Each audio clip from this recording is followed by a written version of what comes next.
여러분, 생애 최초 이직자들이 이직하고 나서 그 다음 회사를 얼마나 다니는 것 같아요? 제가 보면 짧게는 6개월, 길어도 2년을 넘지 못하는 경우가 많습니다. 이분들이 한 군데에서 10년 이상 경력을 쌓으면서 정말 인력 시장에서 최고의 몸값으로 아마 이직을 했을 텐데, 이분들이 엉망으로 이직을 하다 보니까 거기 가서 적응을 못하고 1년 안에 쫓겨나는 경우가 너무나 많습니다. 물론 그분들은 본인이 스스로 퇴사했다고 하지만 제가 봤을 때는 쫓겨난 거예요. 이유를 알아볼까요? 첫 번째는 돈 보고 가면 돈 때문에 쫓겨납니다. 여러분, 생애 최초 이직자들이 한 군데에서 전문 경력을 쌓고 이직을 하면 당연히 좋은 조건으로 가시는 게 맞습니다. 그분들이 인력 시장에다가 본인이 이력서를 올리면 정말 많은 분들이 연락 올 거예요. 특히 40대 분들은 정말 많은 헤드헌터들의 표적입니다.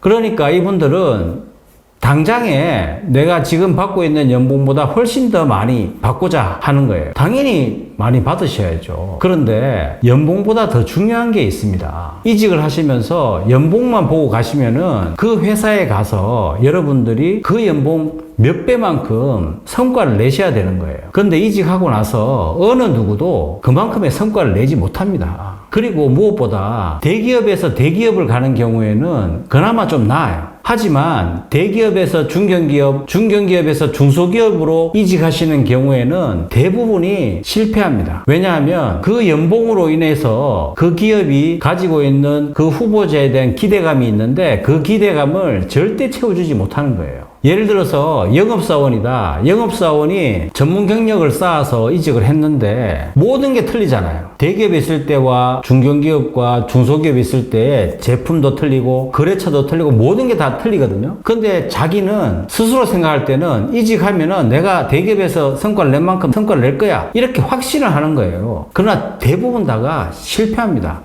영업이 그래 쉬운가요? 그렇지 않습니다. 여러분 더 중요한 거는 내가 그 회사에 가서 가장 먼저 해야 될 거는 성과를 내려고 하는 것보다 그 사람들과의 기업 문화에서 잘 적응하는 것과 윗사람과 아랫사람들의 어떤 질서에 잘 맞춰가는 것과 그 기업 문화를 자기 것으로 받아들이고 독특한 문화가 있어요. 그 상태에서 여러분들이 연봉만 높여서 가잖아요. 그러면 그 연봉 때문에 스스로 힘든 겁니다. 눈치 보이고. 그리고 거기에 있던 직원들도 여러분들 연봉을 다 알아요. 모르게 다 협상해서 들어갔지만 그 직원들이 다 압니다. 그래서 저 사람은 저렇게 연봉을 많이 받는데 왜 성과를 못 내고 있어? 이렇게 눈치를 주잖아요. 그때부터 이제 막 힘든 거예요. 매일 일주일에 5번 출근해야 되는데 직원들 눈치 보는 거예요. 제가 생각하는 합리적인 연봉은 여러분들이 딱 기존의 회사보다 5에서 10% 정도 인상해서 가는 거예요. 대기업에서 대기업으로 가시면은 한 10% 정도 업해도 문제 없을 겁니다. 또 요즘은 성과급이 잘 되어 있어서 성과급으로 충분히 만회할 수 있는 기회가 많아요. 아니면 저는 수평이동 하라고 말씀드리고 싶어요. 중견기업으로 가면 수평이동 해라. 수평이동 하지 않고 연봉 높여서 중견기업 간다? 대기업에서? 안 돼요. 절대 안 돼.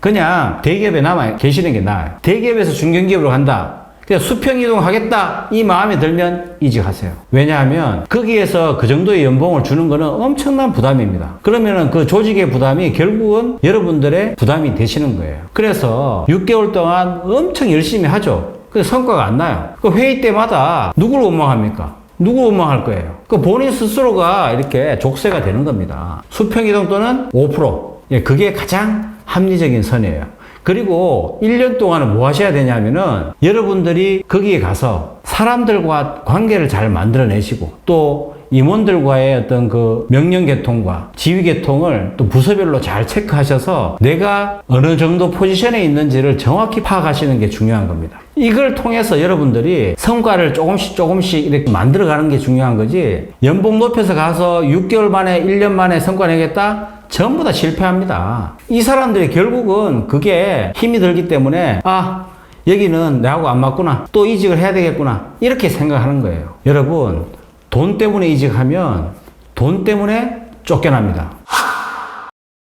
그 두 번째는 잊은 것은 잊고 현재의 환경에서 방법을 찾으라입니다.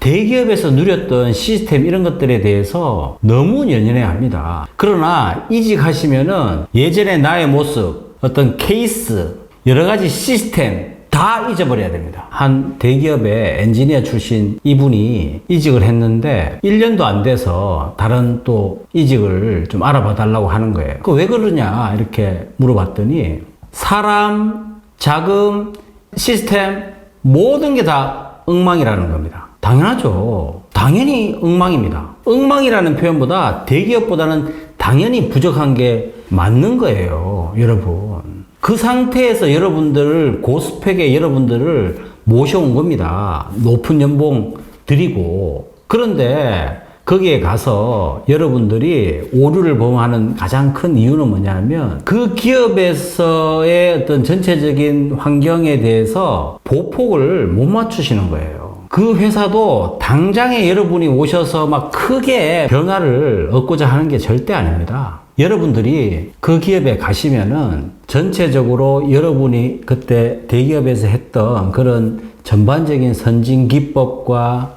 또 해외의 어떤 수많은 정보들 이런 것들을 통해서 현재 이직한 회사에서 적용할 것은 적용하고 아직까지 환경적으로 적용하지 못할 것은 기다려야 되는 거예요. 보폭을 맞추셔야 되는 겁니다. 그거 없이 내가 이직해서 이만큼 높은 연봉을 받고 왔으니까 뭔가 이 회사에 와서 시스템을 막 바꾸고 막 이렇게 하려고 하는데 그러시면 안 돼요. 그 회사에서 그걸 원하는 게 아닙니다.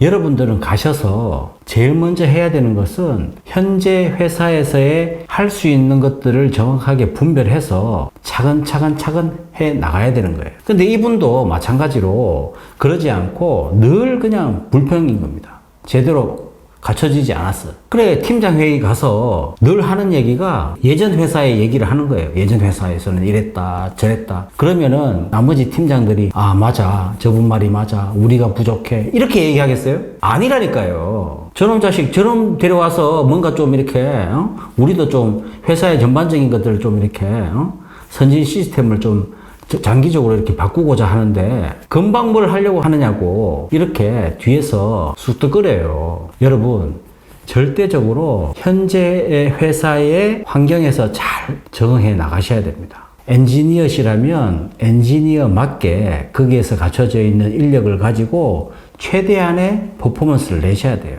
사람 관리 잘 하셔야 되는 겁니다. 대부분 40, 50대는 차부장급이잖아요. 거의 다 간부로 가시게 되는데 그 간부로서의 위아래 잘 챙기시고 가셔야 그래서 그 회사와 잘 적응해서 가시는 거지 그냥 혼자 독고다이로 막 밀어붙인다고 그게 해결이 되는 게 아닙니다. 그래서 제가 여러분들이 이직하시기 전에 그 회사에 대해서 정확히 알고 가시라는 거예요. 내가 가서 어떤 일을 해야 되는지 또 어떤 부분에 대해서 부족한지를 인사팀에 물어보면 다 알아요. 다 알려줍니다. 안 알려주면 가지 마세요. 그거 가서 뭐합니까? 그러니까 그냥 단순히 그냥 연봉 보고 회사의 그 모습만 보고 가지 마시고 정확하게 내가 해야 될 일도 챙기고 또 거기에 부서 사람이 어떤 사람인지도 좀 알아보고 이렇게 준비하시고 가셔야 돼요. 그렇지 않으면은 거의 실패하는 경우가 많습니다. 제가 아는 또 다른 또 후보자는요, 심지어는 등기인물이 누군지 이름과 학력과 그 사람이 갖고 있는 포지션 이런 것들도 다 알려달라는 거예요. 제가 순간 당황했죠. 근데 이게 맞아 라는 생각이 들더라고요. 그 정도로 신중하게 실제적으로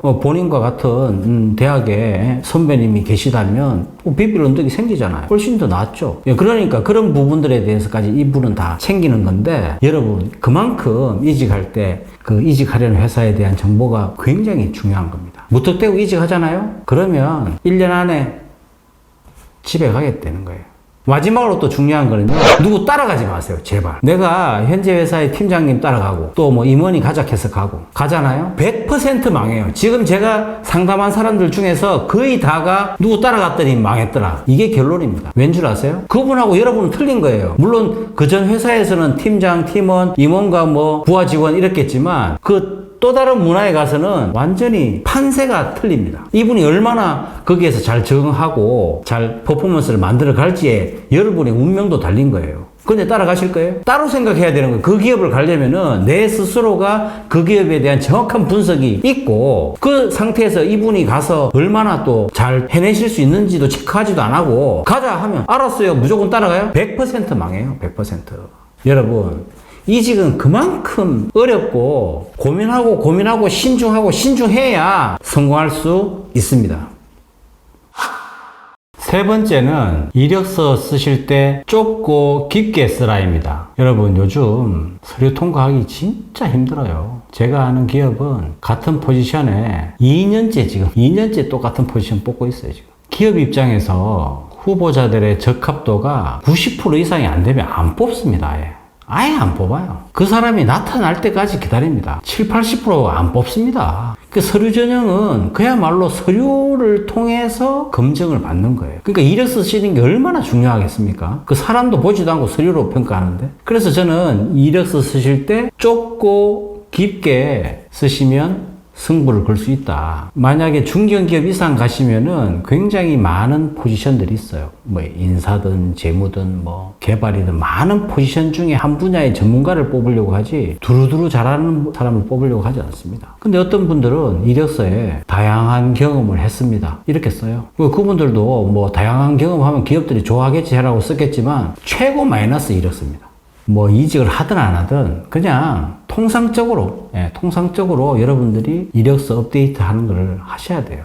제가 추천드리는 거는 최소한 1년에 한 번, 가장 좋은 거는 1년에 2번입니다. 반기별로 한 번씩 했던 업무에 대해서, 프로젝트에 대해서 상세 업무, 내가 했던 역할들 디테일하게 적어 놓는 거예요. 그래서 나중에 어느 정도 이직 시점에 갔을 때 그게 굉장히 많아지겠죠? 그때는 성과 중심으로 이렇게 뽑아서 나열해서 정리해서 제출하는 거예요. 예를 들어서 금융권에서 내가 여신 업무를 했다. 여신 업무도 뭐 가계대출이냐 기업대출이냐 틀리잖아요. 그러면은 내가 기업대출을 했다. 그러면 부동산이냐, 가장 중요한 이 파트별로 여러분들이 더 디테일하게 들어가서 이력서를 업데이트 해놓는 게 굉장히 중요합니다. 인사부서도 마찬가지예요. 인사부서도 요즘에는 노조 대응이 굉장히 큰 이슈가 되잖아요. 그래서 내가 인사부서 가서는 그냥 똑같이 뭐 HRD, HRM 뭐 똑같이 하죠. 뭐 채용했다가 또 뭐 교육도 했다가 하지만 요즘같이 트렌드를 반영한 노조 대응 자체가 이슈가 된다면은 공인노무사를 한번 도전해 보는 거예요. 공인노무사를 재직 중에 짬짬이 시간 내에 자기개발 통해서 공인노무사 취득을 하잖아요. 그럼 본인의 몸값이 확 올라갑니다. 그러면은 또 다른 또 이직의 포인트가 생기고 그걸 통해서 여러분들이 성장해 나가는 거예요. 연봉도 성장하고 개인도 성장하고 그 기업들이 성장하려는 인재들을 뽑으려고 하지 않겠냐 이거죠.